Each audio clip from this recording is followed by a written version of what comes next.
Hi, I'm Emily Burmis, and this is 120 Seconds to Better Leadership. So I just wanted to give a real quick touch on mental bandwidth. Mental bandwidth is one portion of stress. Stress can be emotional, it can be physical.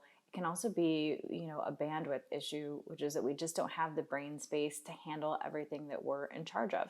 So one of the ways this can happen is that is there too much workload? Yes, that's part of it.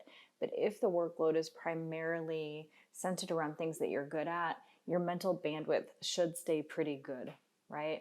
But it's when people take on tasks that are too far out of what they're naturally good at, that are too far away from their zone of genius, that it's like a battery that's just being drained like at double the rate. So your mental ability to focus and prioritize and make decisions will all be stymied if you get to that point where you're just out of bandwidth. And so if you're someone who's, for example, very extroverted, very good with people, loves being out and networking and that kind of thing, then doing more of that is not going to fry your bandwidth.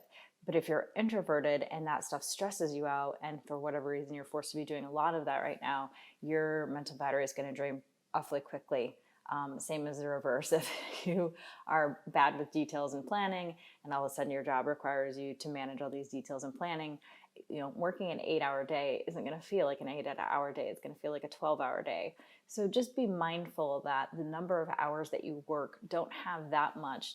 They do, but they don't have everything to do with how mentally fried you feel. A lot of it's how many of our activities align with our strengths. And when we're playing to our strengths, we don't get as tired. We have more patience. We have more hope. We have more optimism.